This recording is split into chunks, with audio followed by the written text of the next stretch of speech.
And Dragon Quest II was kind of a lot of things that they wanted in this original game, but couldn't do it because of money and time. So the big differences are that you have a party of 3 characters in the second game, and you can have encounters with multiple enemies at the same time. The story is deeper. Like, this game has basically, if you make it simple, 2 main quests in this game. The first one we've already accomplished. The princess was missing. She was kidnapped by monsters. We had to search for her and rescue her from the monsters and bring her back to the castle. We've already accomplished that, and now we're left with the other goal, which is to defeat the Dragon Lord. And the story is that a long time ago there was this famous hero called Erdrick, and it was times a lot like these where there were monsters roaming the land, but Erdrick was able to collect these balls of light and seal all the monsters away in the land. So you're a descendant of that legendary hero, and out of nowhere this Dragon Lord comes along, comes to the castle, steals the balls of light that Erdrick used to seal all the monsters away, and kind of makes the world a shithole. So we're kind of tasked with bringing the world back to peace, and that's our other goal here. And there's a lot of little, like, smaller quests to get us to that goal. Like, the Dragon Lord lives on the island basically right across the water from the castle that we start at. And they did that on purpose too, because since this is such a long quest, and usually the goal of the games back then were so simple, like in Mario you're just saving the princess and that's it, so you know what the goal is right away. So they thought, well, in this kind of game it's going to take a lot longer than Mario Brothers to clear, so let's let them see what the main goal is, but just make it really difficult to get there. So that's why you can see the final destination right when you walk out of the castle.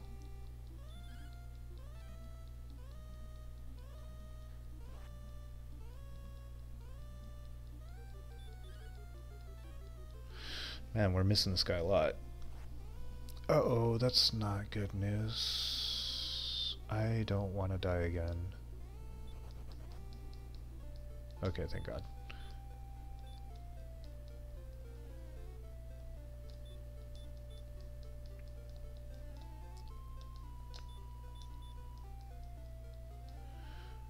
So anyway, like, if people start liking the stream and whatever, after this game, maybe I will go ahead and pick up the second game, Dragon Quest II. I definitely like that one a lot.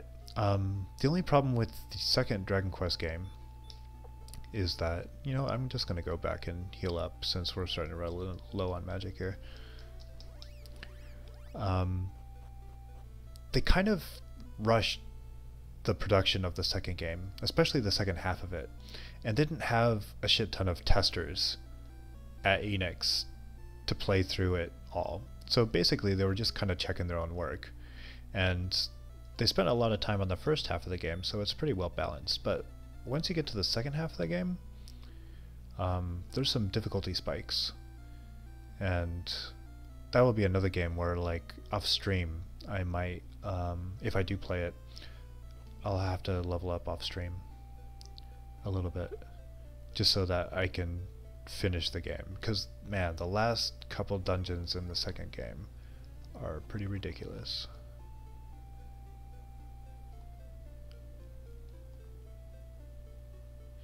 Now that I think about it, man, Dragon Quest doesn't get easy, or not, like, I guess normal difficulty by today's standards, until you get to, like, maybe game 6.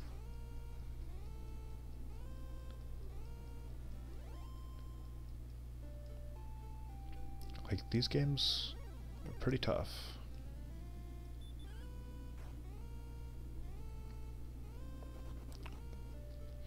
But of course, in this game, you know, since it's only one character, it's kind of hard to plan much of a strategy.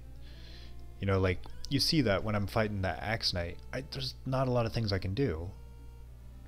Because I have to pick one action each turn. And we both get one action every turn.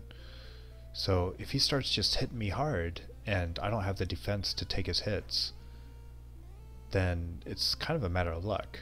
Since I stopped his spells, then that gives me a break every once in a while.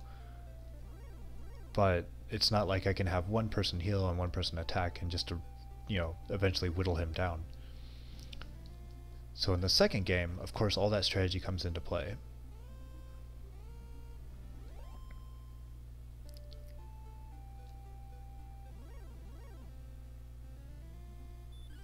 Also, the reason that you lose half your gold in Dragon Quest games and don't just get a game over screen and have to do everything over again is because they thought that was just too harsh of a punishment.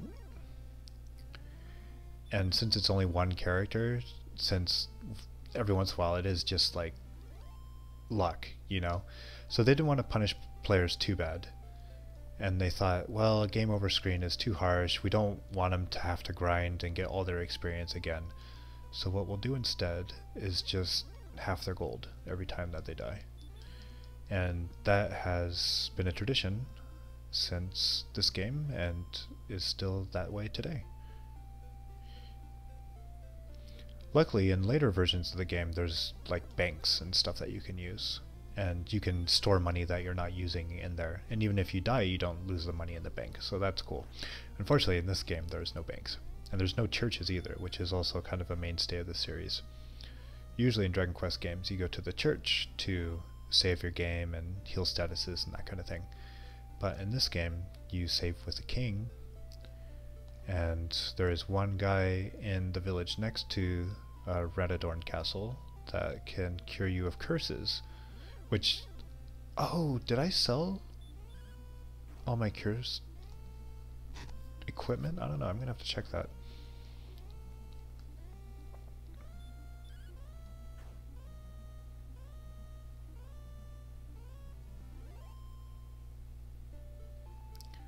Let's see, did I? No, I still have the curse belt. So I'm not gonna do it because I don't want to pay money to have me uncursed, but if you put on cursed items in this game, it stops you from entering the castle, so you can't save the game basically. But last time I got a cursed item in the mountain cave, we got some pretty good money for it. I think we got like 1,200 gold for the, it's called the Death Necklace actually.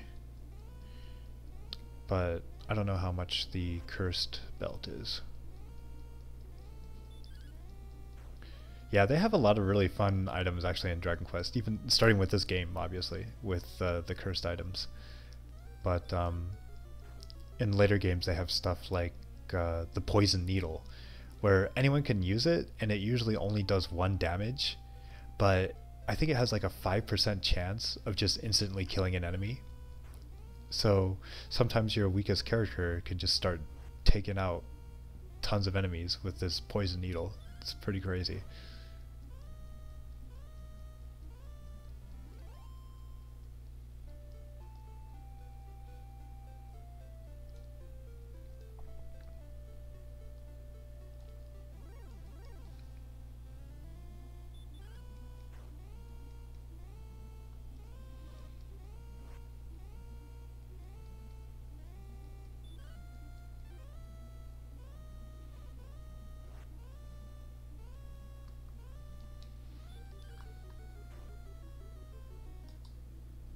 Oops.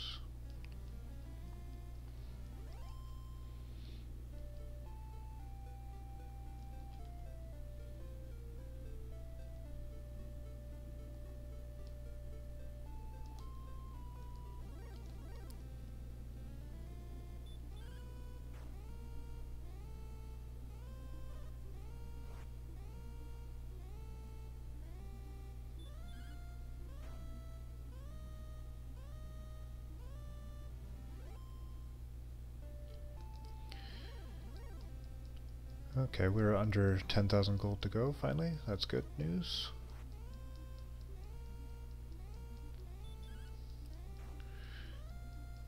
Yeah, just because of the way that gold is distributed in this game, there's a good chance that we'll probably get the level and the right amount of gold right about the same time.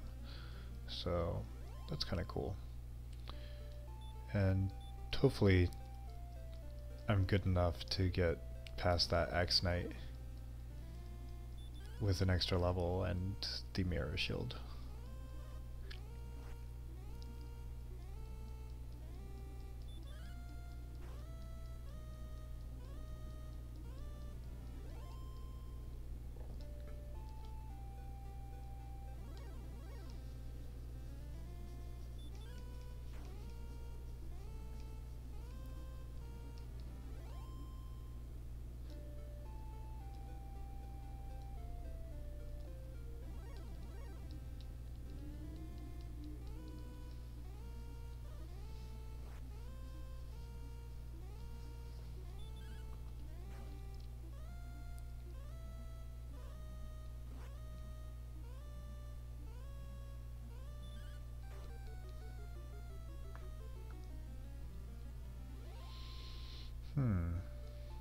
Well, I guess if I stay in this area, I don't really have to use magic, since the magic armor is healing me almost as much as the enemies are taking damage, so maybe this is a good place to stay for now. Plus, every once in a while we get gold men, which helps the cause.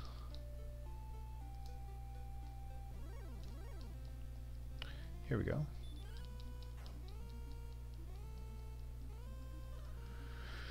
Localization of this game? You know what? I'm actually not sure who did the localization. I think Enix actually had an American branch there for a while. I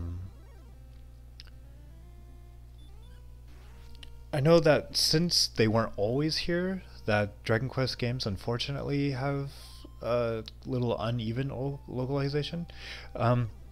The cool thing about the American version of this game, though, is that it's kind of in Middle English, or kind of a fake Middle English, where it sounds like you're reading like Shakespeare or something. They use a lot of thous and arts and this kind of thing. And it gave it a lot of flavor, I think. I actually kind of like that localization. That started to disappear as the games progressed. But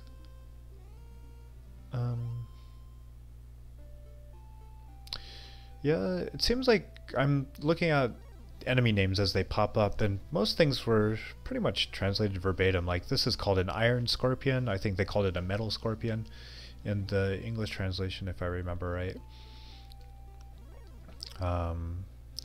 Red slimes were called, I think, beta slimes in Japanese. Wait, is it? It's not beta, is it? It's something else. It's not red. But for the most part, things are pretty similar. The things that changed were the graphics, like I said. Like, the water looks a little bit more detailed. The border on the continent is a little bit more pronounced. Sprites for characters are all completely different. But yeah, since the American branch of Enix disappeared probably right after Dragon Warrior 4 came out, then they had different companies translate, and I guess they must have not had a glossary for the game that they told the other companies to use, because other companies just kind of translated things however they felt like it. One of the things that has changed is the name of the items, especially like weapons and armor. Flame Sword, I think, is the same, but there were things like, in English, I think they used like half plate and full plate armor, and in Japanese that was like iron armor and steel armor. So just little differences like that. Also, like I said, some of the cute nods to